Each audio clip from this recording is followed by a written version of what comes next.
Good morning. Corporate റെഗുലേഷൻസിൽ the management of companies എന്ന ചാപ്റ്ററിലത്തെ അടുത്ത ക്ലാസ്സിലേക്ക് നമുക്ക് കടക്കാം. കഴിഞ്ഞ ക്ലാസ്സിൽ നമ്മൾ ബോർഡ് ഡയറക്ടേഴ്സിൻ്റെ പവേഴ്സും ഡ്യൂട്ടീസും ആണ് ഡിസ്കസ് ചെയ്തത്. ഒരു ബോർഡ് ഓഫ് ഡയറക്ടർ ആയിട്ട് നമ്മുടെ ഒരു കമ്പനിയിൽ ജോയിൻ ചെയ്താൽ ആ ഒരു ഡയറക്ടർക്ക് എന്തെല്ലാം പവേഴ്സ് ആണ് കമ്പനീസ് ആക്ട് പ്രകാരം അതുപോലെ കമ്പനിയുടെ ഡോക്യുമെന്റ്സ് ആയ articles and memorandum of association പ്രകാരവും ആൾക്ക് എന്തൊക്കെ പവേഴ്സ് ആണ് കിട്ടുക നമ്മൾ കഴിഞ്ഞ ക്ലാസ്സിൽ ഡിസ്കസ് ചെയ്തു. അത് കഴിഞ്ഞിട്ട് ആള് എന്തൊക്കെ ഡ്യൂട്ടീസ് ആണ്, ജനറൽ ഡ്യൂട്ടീസ് ആയിട്ടും സ്റ്റാറ്റ്യൂട്ടറി ഡ്യൂട്ടീസ് ആയിട്ടും എന്തെല്ലാം ഡ്യൂട്ടീസ് ആണ് ആൾ പെർഫോം ചെയ്യുന്നതുമാണ് നമ്മൾ കഴിഞ്ഞ ക്ലാസ്സിൽ ഡിസ്കസ് ചെയ്ത് നിർത്തിയത്. ഇനി അതിൻ്റെ കണ്ടിന്യൂവേഷൻ ക്ലാസ്സിലേക്ക് നമുക്ക് കടക്കാം. ഇനി നമ്മളിന്ന് ഡിസ്കസ് ചെയ്യാൻ പോകുന്ന ടോപ്പിക് എന്ന് പറയുന്നത് ലയബിലിറ്റീസ് ഓഫ് എ ഡയറക്ടർ. നമ്മൾ കഴിഞ്ഞ ദിവസം പഠിച്ച ഡ്യൂട്ടീസും പവേഴ്സും കൂടാതെ ആൾക്ക് എന്തെല്ലാം ലയബിലിറ്റികളാണ് ഒരു കമ്പനിയുടെ ഡയറക്ടർ ആയാൽ ആൾക്ക് എന്തെല്ലാം ബാധ്യതകളാണ് വരിക എന്നുള്ളതാണ് നമുക്ക് നോക്കാനുള്ളത്. First one is liability to outsiders. നമ്മുടെ കമ്പനിയുടെ ഔട്ട്സൈഡ് ഉള്ള ഒരാളോട് എന്തെല്ലാം ലയബിലിറ്റീസ് ആണ് ആൾക്ക് വരാമെന്നാണ് നമ്മൾ ആദ്യം നോക്കേണ്ടത്. Liability to outsiders. Generally the directors are not personally liable to outsiders if they act for the company and within the scope of their powers. അതായത് ഇപ്പോൾ ഒരു കമ്പനി ഡയറക്ടർ എന്ന് പറഞ്ഞാൽ ആള് വർക്ക് ചെയ്യുന്നത് ആർക്ക് വേണ്ടിയിട്ടാണ്? കമ്പനിക്ക് വേണ്ടിയിട്ടാണ്. കമ്പനിയുടെ സ്കോപ്പിൽ ഉള്ള കാര്യങ്ങൾ മാത്രമേ അയാൾ ചെയ്യുള്ളൂ. അതായത് കമ്പനിക്ക് എവിടെയൊക്കെയാണോ കവറേജ് ഉള്ളത്, അവരുടെ ബിസിനസ് നടത്താനായിട്ട് എവിടെയൊക്കെ കവറേജ് ഉണ്ടോ ആ ഏരിയയിൽ മാത്രമേ അവർ കാര്യങ്ങൾ ചെയ്യുന്നുള്ളൂ. ആ പവേഴ്സ് അവർ എക്സിക്യൂട്ട് ചെയ്യുന്നത് അതെല്ലാം ചെയ്യുന്നത് കമ്പനിക്ക് വേണ്ടിയിട്ടാണ്. അപ്പോൾ അതുകൊണ്ട് ആൾക്ക് പേഴ്സണലായിട്ട് സാധാരണ ഒരു റെസ്പോൺസിബിലിറ്റി അല്ലെങ്കിൽ ലയബിലിറ്റി ഔട്ട്സൈഡേഴ്സിന് വരില്ല. But there are certain circumstances in which directors are personally liable to outsiders. പക്ഷേ ചില കേസസിൽ ഓരോ ഡയറക്ടേഴ്സിനും ഔട്ട്സൈഡ് പാർട്ടികൾക്ക് ലയബിലിറ്റി വരാറുണ്ട്. സാധാരണ കേസസിൽ വരാറില്ല.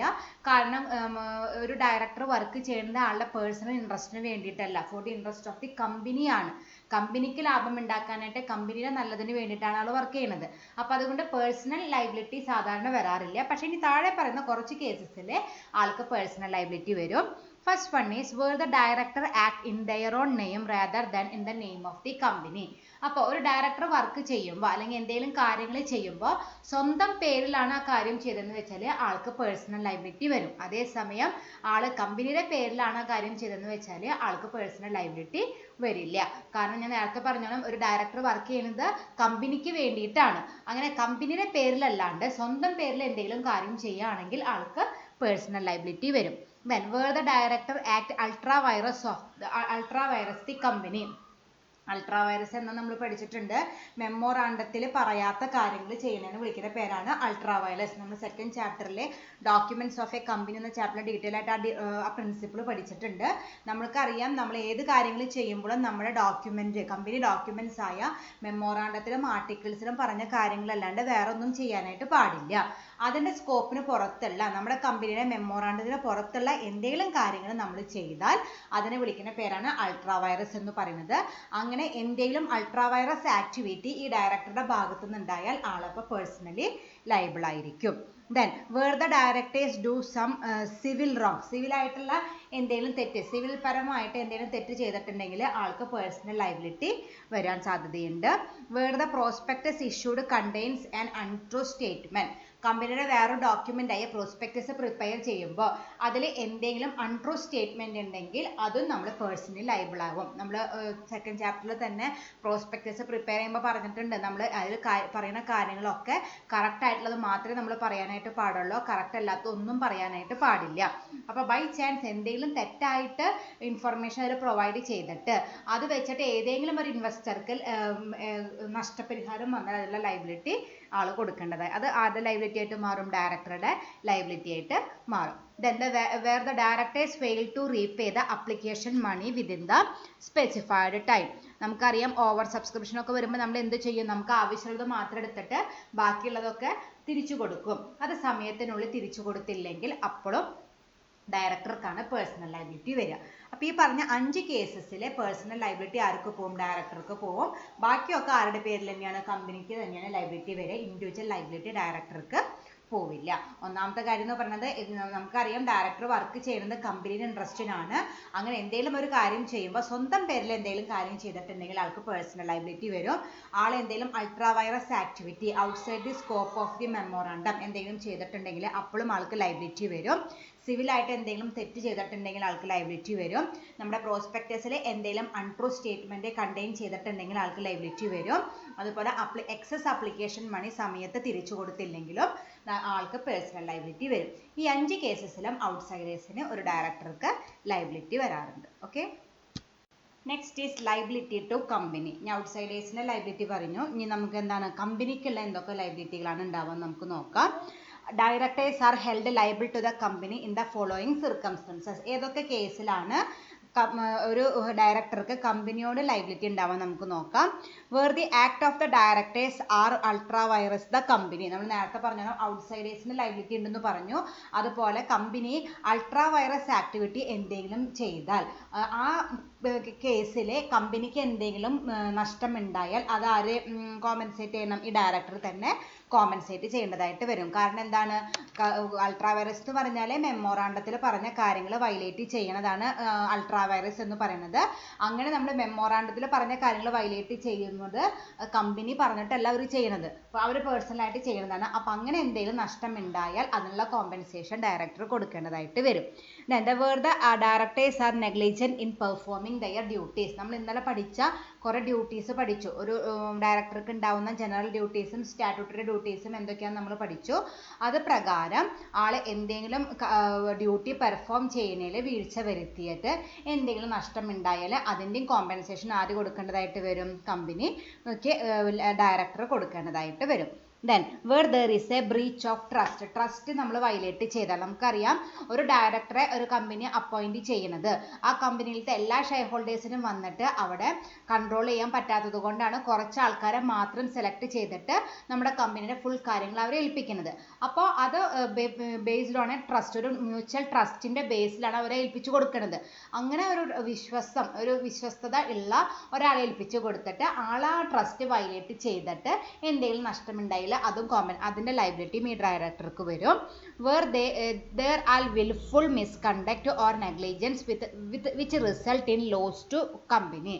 when they are willful misconduct, മനഃപൂർവ്വം എന്തെങ്കിലും മിസ്കണ്ടക്ട്, അതായത് ചെയ്യാൻ പാടില്ലാത്തത് വേണമെന്ന് വെച്ചിട്ട്, അറിയാണ്ടാണ് ബൈ ചാൻസ് ബൈ മിസ്റ്റേക്ക് ആണെങ്കിൽ കുഴപ്പമില്ല, പക്ഷെ വേണമെന്ന് വെച്ചിട്ട് എന്തെങ്കിലും ഒരു മിസ്കണ്ടക്റ്റോ നെഗ്ലിജൻസോ ചെയ്യുക, അതുവഴി കമ്പനിക്ക് എന്തെങ്കിലും നഷ്ടമുണ്ടായാൽ അതിൻ്റെ ലയബിലിറ്റിയും ആർക്കാണ്? ഈ ഡയറക്ടർക്കായിട്ട് മാറും. ഓക്കെ, അപ്പോൾ എന്തൊക്കെയാണ്? അൾട്രാ വൈറസ് നടത്തിയിട്ട് കമ്പനിക്ക് എന്തെങ്കിലും നഷ്ടമുണ്ടായാൽ അത് ഡയറക്ടർ ലയബിലിറ്റി ആയിട്ട് വരും. ആളുടെ ഡ്യൂട്ടീസ് പെർഫോം ചെയ്യുന്നതിൽ എന്തെങ്കിലും വീഴ്ച വരുത്തിയാൽ അത് ഈ ഡയറക്ടറുടെ നെഗ്ലിജൻസ് ആയിട്ട് വരും. ബ്രീച്ച് ഓഫ് ട്രസ്റ്റ്, വിശ്വാസം ബ്രീച്ച് ഉണ്ടായാൽ, അത് ട്രസ്റ്റ് നമ്മൾ വയലേറ്റ് ചെയ്താൽ അവിടെ എന്ത് വരും? ലയബിലിറ്റി വരും. അതുപോലെ മനഃപൂർവ്വം എന്തെങ്കിലും മിസ്കണ്ടക്റ്റോ നെഗ്ലിജൻസോ ഡയറക്ടറുടെ ഭാഗത്തു നിന്ന് ഉണ്ടായിട്ട് കമ്പനിക്ക് ഒരു നഷ്ടം ഉണ്ടായാൽ അവിടെ എന്ത് വരും? ഡയറക്ടർക്ക് പേഴ്സണൽ ലയബിലിറ്റി വരും. ഓക്കെ, ഇനി അടുത്ത ലയബിലിറ്റി വന്നിരിക്കുന്നത് ക്രിമിനൽ ലയബിലിറ്റി ആണ്. അപ്പോൾ നേരത്തെ ഔട്ട്സൈഡേഴ്സിൻ്റെ ലയബിലിറ്റി നോക്കി, കമ്പനിയുടെ നേരക്കുള്ള ലയബിലിറ്റി നോക്കി. ഇനി നമുക്ക് നോക്കാനുള്ളത് ക്രിമിനൽ ലയബിലിറ്റികൾ എന്തൊക്കെയാണ് വരാമെന്നാണ്.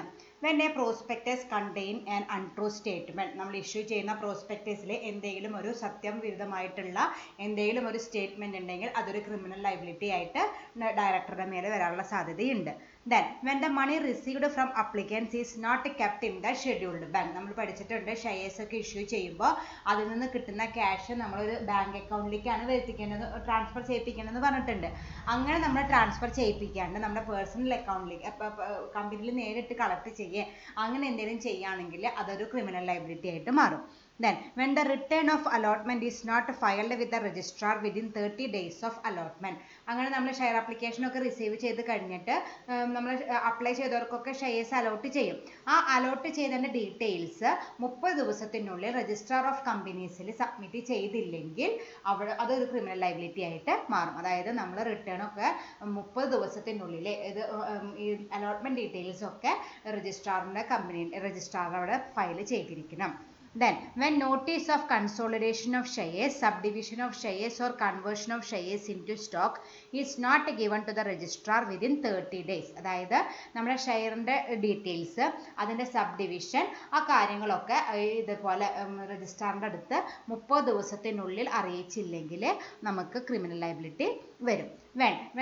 when certificate of issue are not delivered within 2 months after allotment and certificate certificate of transfer are not delivered within 1 month. നമ്മൾ ഷെയർ സർട്ടിഫിക്കറ്റ് ഒക്കെ ഫ്രഷ് ഇഷ്യൂ ആണെങ്കിൽ അതിൻ്റെ ഷെയർ സർട്ടിഫിക്കറ്റ് 2 മാസത്തിനുള്ളിലും, അതുപോലെ ട്രാൻസ്ഫർ ചെയ്തിട്ടുള്ള കേസ് ആണെങ്കിൽ, അതായത് ട്രാൻസ്ഫർ ചെയ്യുന്ന വെച്ചാൽ ഒരാളുടെ പേരിലുള്ള ഷെയർ മറ്റൊരാളുടെ പേരിലേക്ക് ട്രാൻസ്ഫർ ചെയ്ത് കൊടുക്കുക. അപ്പോൾ നമുക്ക് എന്ത് ചെയ്യണം? കമ്പനിയിൽ ഇപ്പോൾ എൻ്റെ പേരിലാണ് ഷെയർ ഉണ്ടായിരുന്നത്, എൻ്റെ പേരിലായിരിക്കും ഷെയർ സർട്ടിഫിക്കറ്റ് ഉണ്ടാവുക. ഞാൻ നിങ്ങളൊരാൾക്ക് ആ ഷെയർ വിൽക്കുമ്പോൾ ഇനി എന്ത് ചെയ്യണം? ആ ഷെയർ സർട്ടിഫിക്കറ്റിൽ എൻ്റെ പേര് മാറ്റി നിങ്ങളുടെ പേരാക്കണം. അപ്പോൾ എന്ത് ചെയ്യണം? അത് നമ്മൾ കമ്പനിയെ അറിയിച്ചിട്ട് അവർ പുതിയൊരു സർട്ടിഫിക്കറ്റ് ഇഷ്യൂ ചെയ്യും. അത് നമ്മൾ 1 മാസത്തിനുള്ളിൽ ചെയ്തിരിക്കണം, അല്ലെങ്കിൽ നമുക്കത് ക്രിമിനൽ ലയബിലിറ്റി ആയിട്ട് മാറും. അതായത് ഫ്രഷ് ഇഷ്യൂ ആണെങ്കിൽ 2 മാസം എടുക്കാം, ട്രാൻസ്ഫർ വഴിക്കുള്ള ഷെയർ സർട്ടിഫിക്കറ്റ് ചേഞ്ച് ആണെങ്കിൽ 1 മാസത്തിനുള്ളിൽ അത് മാറ്റിയിരിക്കണം, അല്ലെങ്കിൽ അത് ക്രിമിനൽ ലയബിലിറ്റി ആവും. Then when register of charges is not maintained by the company, ചാർജസിന് വേണ്ടിയിട്ട് ഒരു സെപ്പറേറ്റ് രജിസ്റ്റർ മെയിൻറ്റെയിൻ ചെയ്തില്ലെങ്കിൽ അതും നമ്മൾ ലയബിലിറ്റി, ക്രിമിനൽ ലയബിലിറ്റി ആയിട്ട് മാറും. when the particulars of a charge are not filed with the registrar within the prescribed time, അതുപോലെ നമ്മളിങ്ങനെ ചാർജസിന് separate register ഒക്കെ ഉണ്ടാക്കിയിട്ട് അത് നമ്മൾ എവിടെ സബ്മിറ്റ് ചെയ്യണം? രജിസ്ട്രാറിൻ്റെ അടുത്ത് പ്രിസ്ക്രൈബ്ഡ് ടൈം പീരീഡിനുള്ളിൽ നമ്മൾ സബ്മിറ്റ് ചെയ്തില്ലെങ്കിൽ നമുക്ക് ക്രിമിനൽ ലയബിലിറ്റി ആയിട്ട് വരും. Then when annual return is not filed with the registrar within the specified time, അതുപോലെ നമ്മുടെ ആനുവൽ റിട്ടേൺ നമുക്ക് എന്താണെന്ന് അറിയാം, നമ്മുടെ ഓരോ കൊല്ലത്തിനും ഫൈനാൻഷ്യൽ സ്റ്റേറ്റ്മെൻറ്റ്സ് ഒക്കെ നമ്മൾ സ്പെസിഫൈഡ് ടൈമിനുള്ള രജിസ്ട്രാർ എടുത്ത് ഫയൽ ചെയ്തില്ലെങ്കിൽ അപ്പോഴും നമുക്ക് ക്രിമിനൽ ലയബിലിറ്റി വരും. when default is made in holding annual general meeting, അതുപോലെ നമ്മൾ പ്രോപ്പർ ടൈമിൽ ആനുവൽ ജനറൽ മീറ്റിംഗ് കൺവീൻ ചെയ്തില്ലെങ്കിൽ അയാൾക്ക് ക്രിമിനൽ ലയബിലിറ്റി വരാനുള്ള സാധ്യതയുണ്ട്. when dividend is not distributed within 30 days of declaration of dividend, ഒരു കമ്പനി ഡിവിഡൻഡ് ഡിക്ലെയർ ചെയ്തിട്ട് അതിന്റെ ഡിസ്ട്രിബ്യൂഷൻ 30 ദിവസത്തിനുള്ളിൽ അവസാനിപ്പിച്ചില്ലെങ്കിലും ആൾക്ക് എന്ത് വരും? ക്രിമിനൽ ലയബിലിറ്റി വരും. when register of directors, managing directors, managers are not maintained, നമ്മൾ പഠിച്ചിട്ടുണ്ട് കുറേ രജിസ്റ്ററുകൾ മെയിൻറ്റെയിൻ ചെയ്യണമെന്ന്. അപ്പോൾ അതിലത്തെ register of directors, managing directors, മാനേജേഴ്സിലൂടെ ഒന്നും രജിസ്റ്റർ പ്രോപ്പറായിട്ട് മെയിൻറ്റെയിൻ ചെയ്തില്ലെങ്കിലും ക്രിമിനൽ ലയബിലിറ്റി വരാനുള്ള സാധ്യതയുണ്ട്. അപ്പോൾ കുറച്ചധികം കേസസ് ഉണ്ട്. അപ്പോൾ ഈ പറഞ്ഞ കാര്യങ്ങളൊക്കെ ഓൺ ടൈമിൽ ചെയ്തില്ലെങ്കിൽ അത് ഒരു ക്രിമിനൽ ലയബിലിറ്റി ആയിട്ട് ഓരോ ഡയറക്ടറിൻ്റെ മേത്തും അങ്ങനെ ഒരു ചാർജ് ഉണ്ടാക്കും. ഓക്കെ, അപ്പോൾ അത് പ്രത്യേകം ശ്രദ്ധിക്കുക.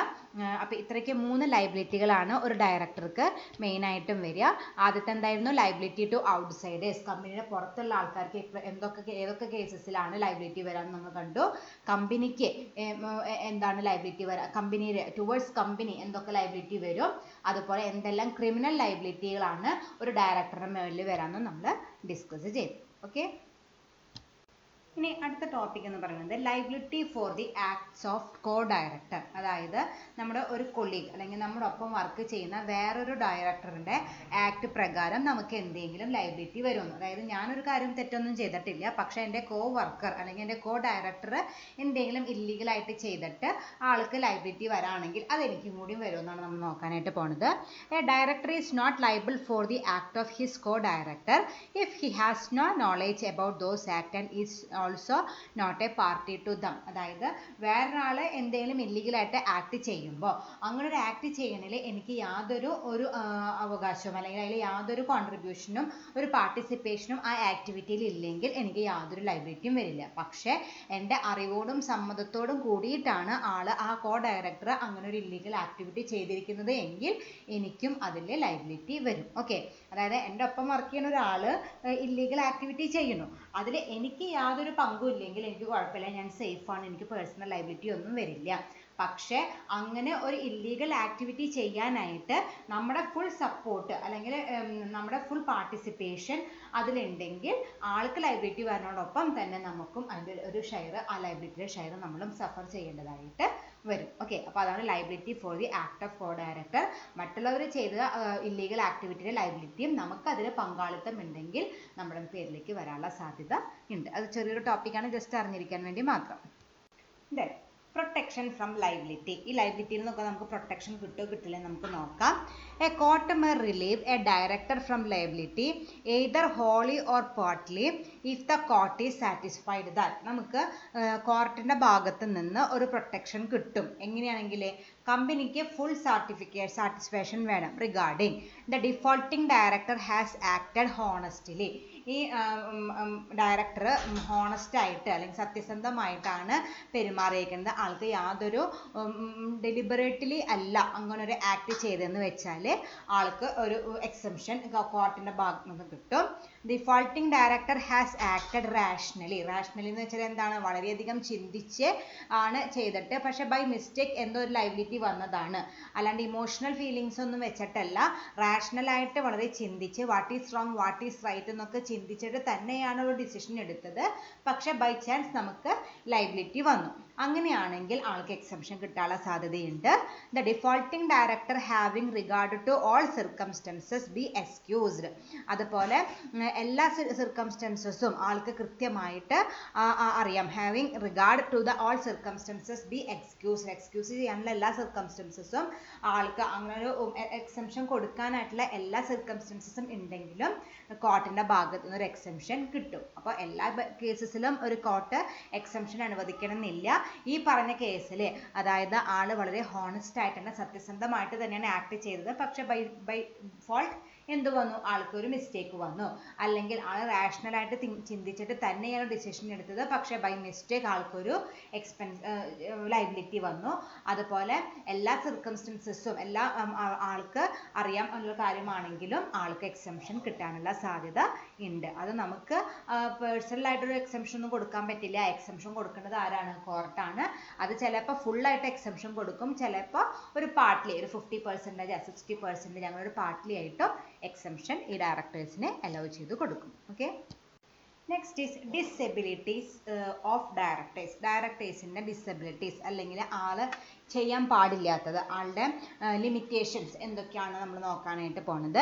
A director cannot delegate his powers to another person unless expressly authorised by the articles of association. അതായത് നമ്മളിപ്പോൾ ഒരു ഇൻഡിവിജ്വൽ ഡയറക്ടറായിട്ട് അപ്പോയിന്റ് ചെയ്തു. ആ അപ്പോയിന്റ് ചെയ്ത ആൾക്ക് ആളുടെ ആ ഡ്യൂട്ടി അല്ലെങ്കിൽ ആളുടെ ആ ചാർജ് വേറൊരാൾക്ക് ഇങ്ങനെ ട്രാൻസ്ഫർ ചെയ്ത് കൊടുക്കാനായിട്ട് ഡെലിഗേറ്റ് ചെയ്ത് കൊടുക്കാനായിട്ട് പറ്റില്ല. അങ്ങനെ പറ്റണമെങ്കിൽ അത് ആർട്ടിക്കിൾസ് ഓഫ് അസോസിയേഷൻ കൃത്യമായിട്ട് മെൻഷൻ ചെയ്തിട്ട് വേണം ചെയ്യാനായിട്ട്. ഓക്കെ, നമ്മൾ നേരത്തെ പറഞ്ഞു നമ്മൾ എല്ലാ ഷെയർ ഹോൾഡേഴ്സിനെയും റെപ്രസെൻറ്റേറ്റീവ് ആയിട്ടാണ് നമ്മൾ ഒരാളെ സെലക്ട് ചെയ്തിട്ട് ഇവിടെ ഡയറക്ടറായിട്ട് അപ്പോയിന്റ് ചെയ്തത്. അപ്പോൾ ആൾക്ക് ഇന്ന കാര്യങ്ങളൊക്കെ ചെയ്യാനായിട്ടുള്ള കാലിബർ ഉണ്ട്, കാപ്പബിലിറ്റി ഉണ്ട് നമുക്ക് തോന്നിയത് കൊണ്ടാണ് ആളെ അപ്പോയിന്റ് ചെയ്തത്. അങ്ങനെ ആളെ അപ്പോയിന്റ് ചെയ്തിട്ട് ആൾ എന്ത് ചെയ്യാണ്? ആ വർക്ക് വേറെ ആൾക്ക് ഏൽപ്പിക്കുകയാണെങ്കിൽ അത് അങ്ങനെ ഏൽപ്പിക്കാനായിട്ട് പാടില്ല. ഇനി അങ്ങനെ ഏൽപ്പിക്കണമെങ്കിൽ അത് കൃത്യമായിട്ട് ആർട്ടിക്കിൾസിൽ പറഞ്ഞ പ്രകാരം തന്നെ നമ്മൾ ചെയ്യാനായിട്ട് പാടുള്ളൂ. Second one, a director cannot assign his office to another person. അതുപോലെ ഒഫീഷ്യൽ ചാർജും വേറൊരാൾക്ക് അസൈൻ ചെയ്ത് കൊടുക്കാനായിട്ട് പാടില്ല. A director cannot take any loan or guarantee for loan from the company. അതുപോലെ കമ്പനിയിൽ നിന്ന് ലോൺ എടുക്കുക അല്ലെങ്കിൽ വേറെ ഏതെങ്കിലും ഗ്യാരണ്ടി നിൽക്കുക അങ്ങനെയൊന്നും ചെയ്യാനായിട്ട് പാടില്ല. കമ്പനിയിൽ നിന്ന് ആൾ പേഴ്സണലായിട്ട് ലോൺ എടുക്കുക അല്ലെങ്കിൽ വേറെ ഏതെങ്കിലും ഒരു ലോണിനെ ഗ്യാരണ്ടി ആയിട്ട് നിൽക്കുക അങ്ങനെയൊന്നും ചെയ്യാനായിട്ട് പാടില്ല. A director cannot enter into a contract with the company in which he is interested without consent of the board of directors. വേറെ ഏതെങ്കിലും നമ്മുടെ കമ്പനി അല്ലാണ്ട് പുറത്തുള്ള വേറെ ഏതെങ്കിലും ഒരു കമ്പനിയിൽ ആൾക്ക് എന്തെങ്കിലും ഒരു കോൺട്രാക്റ്റിൽ എൻ്റർ ചെയ്യണമെങ്കിൽ നമ്മളത് ബോർഡ് ഓഫ് ഡയറക്ടേഴ്സിനെയൊക്കെ അറിയിച്ച് അവരുടെ സമ്മതത്തോടു കൂടി മാത്രമേ അങ്ങനെ വേറൊരു കോൺട്രാക്റ്റിൽ എൻ്റർ ചെയ്യാനായിട്ട് പാടുള്ളൂ. ബോർഡ് ഓഫ് ഡയറക്ടേഴ്സിന് എല്ലാവർക്കും താല്പര്യമുണ്ടെങ്കിൽ അല്ലെങ്കിൽ എല്ലാവരുടെയും കൺസെൻറ്റ് കിട്ടിയാൽ മാത്രമേ വേറൊരു കോൺട്രാക്റ്റിൽ എൻ്റർ ചെയ്യാൻ പാടുള്ളൂ, അല്ലെങ്കിൽ ചെയ്യാനായിട്ട് പാടില്ല.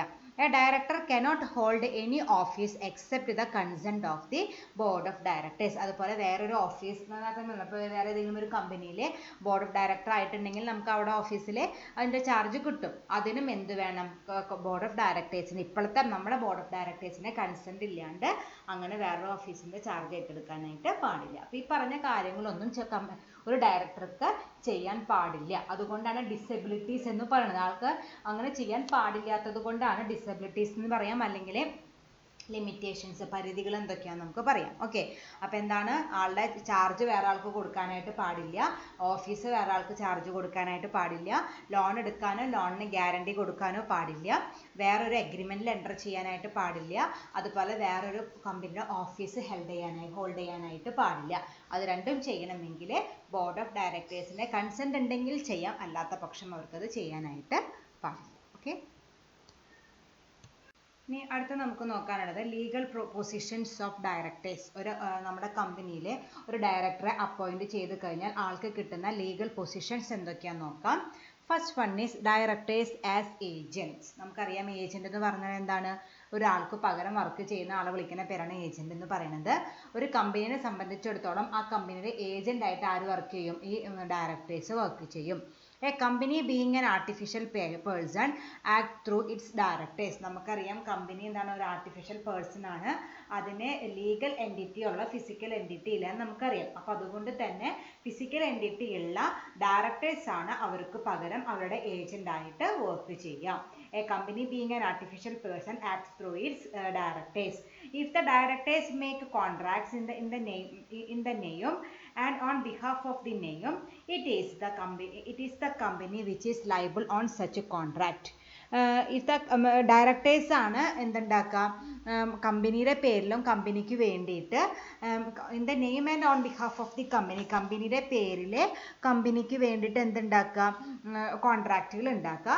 അതുകൊണ്ട് തന്നെ അതിനെല്ലാം ഉത്തരവാദി ആരായിരിക്കും? കമ്പനി തന്നെയായിരിക്കും അതിന് ലയബിലിറ്റി വരിക. ഓക്കെ, അപ്പോൾ അതാണ് ഒന്നാമത്തെ ലീഗൽ പൊസിഷനായിട്ട് പറയുന്നത് ഏജന്റ്. ഒരു കമ്പനിയുടെ ഏജന്റ് ആയിട്ട് ആര് വർക്ക് ചെയ്യാറുണ്ട്? ഡയറക്ടേഴ്സ് വർക്ക് ചെയ്യാറുണ്ട്. കമ്പനിക്ക് പകരം എല്ലാ കോൺട്രാക്റ്റിലും എൻ്റർ ചെയ്യുന്നതും എല്ലാതും ആരാ ചെയ്യുക? ഈ ഡയറക്ടേഴ്സ് ആണ് ചെയ്യുക. അതാണ് first legal position. Second one is directors as trustee. A trustee means a person who holds and manage the property for the benefit of other person. Trustee എന്ന് വെച്ചാൽ എന്താ? സിമ്പിൾ ആയിട്ട് പറയുകയാണെങ്കിൽ കാര്യസ്ഥൻ, അതായത് മറ്റൊരാളുടെ കാര്യങ്ങൾ നടത്തുന്ന, മറ്റൊരാളുടെ ബെനിഫിറ്റിന് വേണ്ടി ആളുടെ എല്ലാ കാര്യങ്ങളും ഏറ്റെടുത്ത് നടത്തുന്ന ആളെ വിളിക്കുന്ന പേരാണ് ട്രസ്റ്റി എന്ന് വിളിക്കുന്നത്. A trustee means A person who holds and manage the property four the benefit of other person. മറ്റൊരാളുടെ ബെനിഫിറ്റിന് വേണ്ടിയിട്ട് ആളുടെ പ്രോപ്പർട്ടി എല്ലാം ഹോൾഡ് ചെയ്യുന്നതും അത് കൺട്രോൾ ചെയ്യുന്നതും മാനേജ് ചെയ്യുന്നതും ആളെ വിളിക്കുന്ന പേരാണ് ട്രസ്റ്റി എന്ന് വിളിക്കുന്നത്. They are the trustee of the company. Directors are the trustee of the company, not the trustee of the shareholder. Directors ആരാണ്? കമ്പനിയുടെ ട്രസ്റ്റി ആയിരിക്കണം, പക്ഷെ ഷെയർ ഹോൾഡേഴ്സിന്റെ ട്രസ്റ്റി ആവാനായിട്ട് പാടില്ല. കമ്പനിക്ക് വേണ്ടിയിട്ട് കമ്പനിയുടെ കാര്യങ്ങളൊക്കെ മാനേജ് ചെയ്യുന്ന ആളായിരിക്കണം ആരെന്ന് പറയുന്നത്? ഡയറക്ടേഴ്സ് എന്ന് പറയുന്നത്. പക്ഷെ ഷെയർ ഹോൾഡേഴ്സിന്റെ ട്രസ്റ്റി ആവാനായിട്ട് പാടില്ല. The directors are the trustee of the company's money and property which comes into their hands or which is under their control. ഒരു കമ്പനിയിലെ പ്രോപ്പർട്ടിയിലും മണിയിലും ട്രസ്റ്റി ആയിരിക്കണം ആരെന്ന് പറയുന്നത്? ഡയറക്ടേഴ്സ് എന്ന് പറയുന്നത്. നമുക്ക് നേരത്തെ പറഞ്ഞോണം കമ്പനി എന്താണ്? ഒരു ആർട്ടിഫിഷ്യൽ പേഴ്സൺ ആണ്, അതിനൊരു ഫിസിക്കൽ എൻറ്റിറ്റി ഇല്ല. അപ്പോൾ അതുകൊണ്ട് തന്നെ കമ്പനിയുടെ പ്രോപ്പർട്ടിയും അതുപോലെ കമ്പനിയുടെ മണീസ് വർത്തും ഒക്കെ ആരുടെ കൺട്രോളിലായിരിക്കും? ഈ ഡയറക്ടറിന്റെ കൺട്രോളിലായിരിക്കും. ആ കമ്പനിയുടെ ബെനിഫിറ്റിന് വേണ്ടി ഇത് പ്രോപ്പറായിട്ട് കൺട്രോൾ ചെയ്ത് മുന്നോട്ട് കൊണ്ടുപോകേണ്ടത് ആരുടെ റെസ്പോൺസിബിലിറ്റിയാണ്? എല്ലാ ഡയറക്ടേഴ്സിൻ്റെയും റെസ്പോൺസിബിലിറ്റിയാണ്. They should exercise their power in the good faith and for the benefit of the company. അപ്പോൾ അവരുടെ കസ്റ്റഡിയിലുള്ള, അവരുടെ കൺട്രോളിലുള്ള കമ്പനിയിലെ എല്ലാ പ്രോപ്പർട്ടീസും മണീസും ഒക്കെ കമ്പനിയുടെ ബെനിഫിറ്റിന് വേണ്ടിയിട്ട് പ്രോപ്പറായിട്ട് ഗുഡ് ഫെയ്ത്തിൽ കൺട്രോൾ ചെയ്യേണ്ട ഒരു റെസ്പോൺസിബിലിറ്റി ആർക്കാണ്? ഈ ഡയറക്ടേഴ്സ് ആണ് ഉള്ളത്. ഓക്കെ, അപ്പോൾ അതാണ് രണ്ടാമത്തെ ലീഗൽ പൊസിഷൻ എന്ന് പറയുന്നത്. ആസ് എ ട്രസ്റ്റി, കമ്പനിക്ക് വേണ്ടിയിട്ട് കമ്പനിയുടെ പ്രോപ്പർട്ടിയും മണീസ് വർത്തും ഒക്കെ പ്രോപ്പറായിട്ട് ഹോൾഡ് ചെയ്യുക, അത് മാനേജ് ചെയ്യുക, കൺട്രോൾ ചെയ്യുക. ആ റെസ്പോൺസിബിലിറ്റീസ് ഒക്കെ ആർക്കാണ് വരിക? ഡയറക്ടേഴ്സിനാണ് വരിക. ഓക്കെ, അപ്പോൾ നമ്മൾ രണ്ട് ലീഗൽ പൊസിഷൻ പഠിച്ചു. ഒന്നെന്ന് പറയുന്നത് ഏജന്റ്, ഒരു ഡയറക്ടർ കമ്പനിയുടെ ഏജന്റ് ആയിട്ട് വർക്ക് ചെയ്യുന്നുണ്ട്, അതുപോലെ ട്രസ്റ്റി ആയിട്ട് വർക്ക് ചെയ്യുന്നുണ്ട്. Then the third one is directors as managing partners. അടുത്ത ലീഗൽ പൊസിഷൻ എന്ന് പറയുന്നത് മാനേജിംഗ് പാർട്ട്ണർ ആണ്.